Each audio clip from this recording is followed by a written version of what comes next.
I'm going to be looking at roundabouts, roundabout lanes, roundabout signs, how to use them.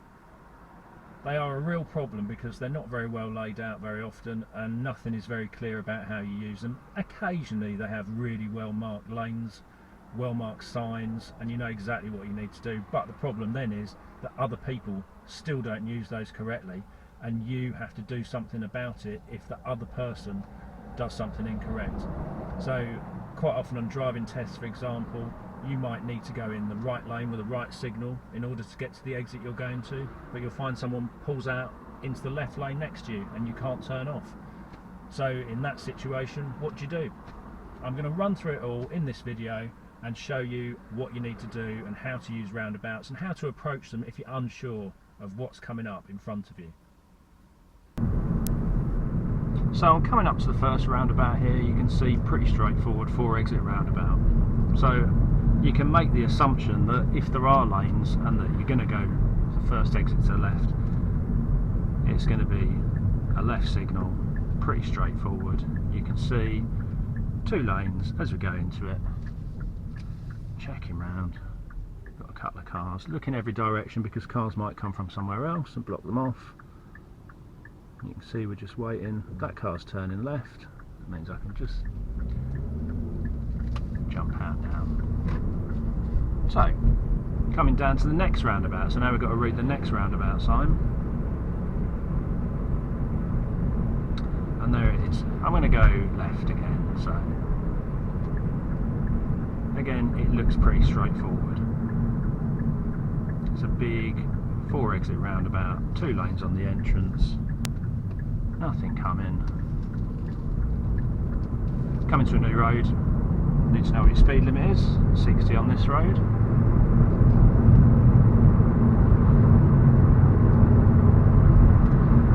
So now we're going to come to a more tricky roundabout. So those 2 roundabouts were simple. So you come up to those, and both those are on a test route. So they're both roundabouts used on driving tests. But so is this one.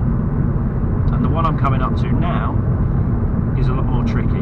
So you can see as we come up to it, it's got 4 exits, but the exit straight ahead is tilted to the right. Now, it's always been like that, but they've actually added a new retail park on the right hand side of it. But as you can see, it's actually got marked lanes, but until you get right to the end, it's impossible to know there's marked lanes because you can barely see them, and more often than not there are people queued on top of them, so you can't see them anyway. And that means as you come around here, you quite often get people that have come down in the left lane and they then try and cut into this road from the road we've just come from by using the left lane. Maybe because they couldn't see the markings, maybe because they just want to get past the queue of traffic. Now, it was really unusual for it to be completely empty there, and from a distance, when it's empty, you can just about see the markings. So this one, as you can see, it's got 5 exits. Now we're going to go to the one that says station on the side. Okay. Now the first thing we need to do is start slowing down for the 30 limit, which people often don't, and then you've got to work out what lane. Well, it's clearly marked as right. And I mean, it's a very clear right, and the road is round to the right. However, lots of people locally use the left lane in order to turn right. Sometimes they use a right signal in the left lane, which makes no sense at all. So as we come round, I'm checking, make sure there's no one there, indicating and coming off. So you check, check, check, and then you indicate. Now the little red car, I don't know if you can actually see that in the mirror, they did come round in the left lane to the 3rd exit to the right, which makes. Now in order to go to the one that is posted straight across, you actually need the right lane with the right signal. If you were to use the left lane here to try and go what is shown as 2nd exit straight across, you're going to fail because it is completely inappropriate. You can see we've got a blocker. The van is cutting those cars off over there. I'm checking round before I signal. Very important to check before you signal and then come off. And you can see as I've driven through that if you were to use the left lane, it would be borderline dangerous.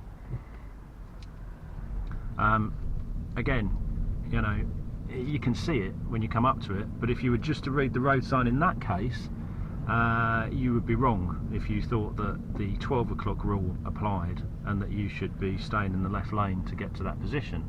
So as I say, very important that you use everything available to you, and basically if you don't know the road, that you make sure you realise that roundabouts are not uniformly laid out and the signs do not necessarily represent exactly what you should do in terms of lanes and signal. So very important to remember that, and that is actually the case from highways authorities who do, and I've written to them before about terrible roundabout signs, and they've told me they do not represent the road. So there you go. So now I'm coming down to a mini roundabout. As I come to it, I'm going to go left. I'm checking my mirrors, I'm slowing down. Now these people look like they're going to keep walking, those people are in the road, so I'm just going to gently come to a stop. And you can see I put my hand up to say a thank you. So they said thank you and I said thank you back, and yes, you can do that. What you're not supposed to do is wave people across the road in case they don't look. Now I'm going to turn right here and go to another mini roundabout. Checking the road is actually clear, make sure that person's cleared the road. Always scanning for massive potholes, work out whether I can get through the gap. I can certainly get through it, but I'm going to go slow because look, the road is tight, there's no reason why you'd stop as long as you realise you can get through. So look, another mini roundabout, no signage at all, like the last one. I'm going to turn right on it, it is the third exit to the right.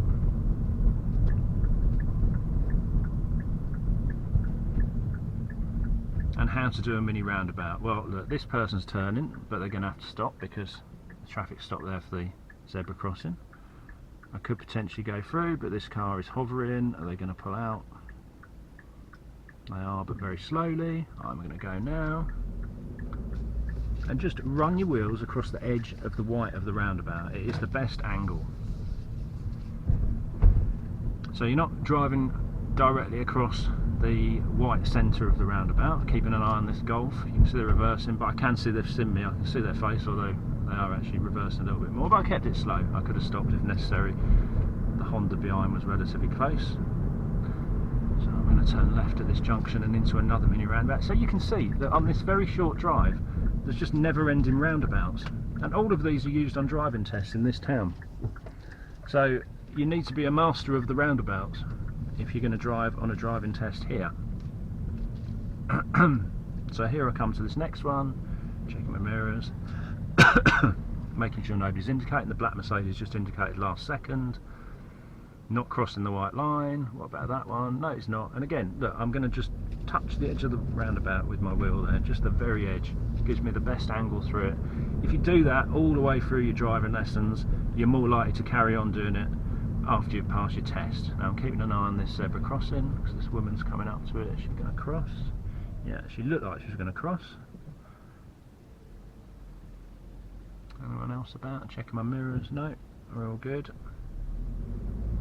Yeah, so going back to what I was saying, if you try and do that throughout your driving lessons, you're more likely to do it after you've passed, because it is the most simple and convenient way of going through a mini roundabout, and it actually makes it work properly. Because if you just slice straight through that roundabout across the top of it at speed, it no longer works correctly. It's cars coming towards it that try and go through it in a straight line at speed, it makes them completely out of position with what you're doing. So, and people that cut roundabouts off are a real problem on driving lessons. Anyway, let's come up to this one. Now this one I'm clearly not going to run on the top of it because it's a massive pothole. Is this person going to wait? No, she's too busy throwing a cigarette out the window. And then we carry on. So now we're going to go down to the big roundabout again. See this? So you can see the sign, it's a 5 exit roundabout. Pretty straightforward. So when we come up to it, this time we're going to take the second exit, avoiding the potholes again, which is another entire video.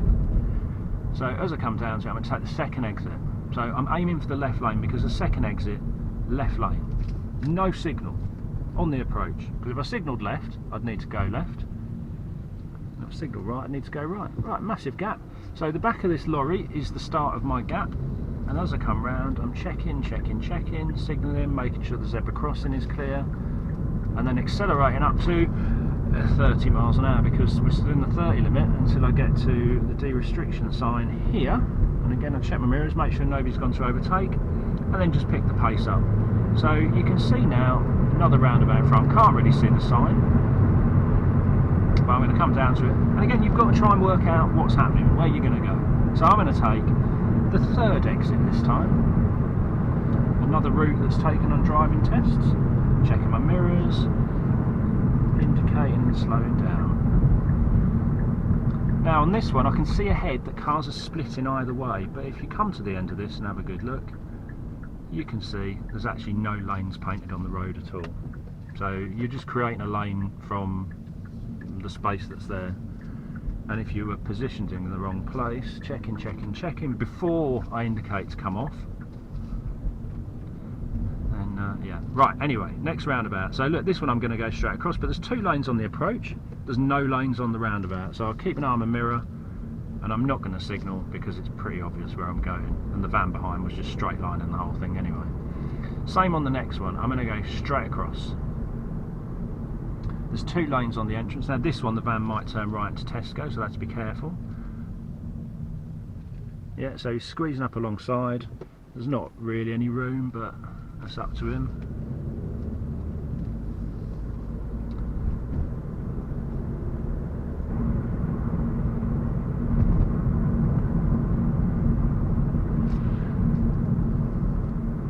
Okay, next roundabout. So look, this time on this one I'm going to turn right, 4 exit roundabout. I'm going to take the 3rd exit to the right. So again, it's pretty straightforward, relatively speaking. Are the lanes at the end? If there are, you can probably see the cars splitting. I'm going to check my mirrors, put my signal on, I know where I'm going, I can work out the lane part of it at the end. Again, it's a test route roundabout, so you take your driving test here, pretty good chance you're going to come through. So the white Nissan, oh, they were indicating right and they didn't turn right, they just went straight on. That was really useful. Well done, that driver. And that is the problem with roundabouts. So sometimes, and again, I'm checking, then I'm indicating, checking first. We've just gone into national speed limits, but you couldn't really see the sign. Yeah, one of the biggest problems that people have on roundabouts is that they just whack the left-hand indicator on. They don't bother checking to the left at all. And if there is something there, it's going to be a fail on a driving test. And if there isn't, well, you haven't done effective observations anyway, and you keep doing that across a test, and you get a serious fault anyway. Right, first things first, we're slowing down for the 30 limit. This 30 limit here is quite a common fail. People just sail through it, still doing about 45 miles an hour. Anyway, we're going to take the first exit on the roundabout. And as you can see, there's 2 lanes, so I'm going to take the left lane to take the first exit. Checking the traffic. Yeah, there's nothing. Staying in the left lane. I will signal to come off, just for the benefit of those cars. This is still a 30. Again, people just accelerate. Check my mirrors, and then put my foot down. Now I'm in the 60 limit. You can see the car in front shot off already. They ignored the speed limit, and the car behind, well, they came flying up on my back bumper and ignored the speed limit as well. Another roundabout, test centre roundabout as well,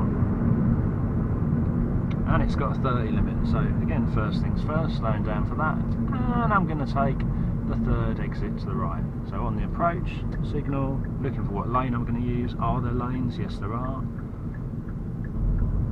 mean, I already know there are, but you know, getting in that lane, avoiding the massive hole in the road. No cars coming. It's very quiet today for doing this video. As I come round, I'm check to the left, check to the left, check to the left, indicate to the left.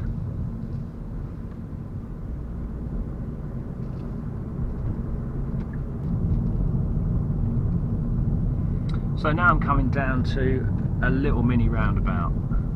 I'm going to turn right on it. There's no sign for it again, so you just need to know where you're going with these ones. Check my mirrors, put my signal on. Now this roundabout is ridiculously tight. I'm amazed that person is actually waiting. So look, I'm going to have to go out over here, turn it in, but I am driving across the top of it. I'm just making the most effort to go around it that I can, but I'm not going to try and completely miss it because it would be too time consuming. but my speed was absolutely fine over it, and that is what counts. And I also managed to stay on the correct side of, if you imagine the centre point of the white round bit of that roundabout is like the halfway mark. I stayed in my side of that, and that's again really what matters, and that worked well. The person coming the other way stopped, which I was surprised at, and I managed to get around it very neat and tidy, very neat and tidy. So hopefully that little run through roundabouts, and as I say, every single roundabout there is a roundabout used on driving tests here,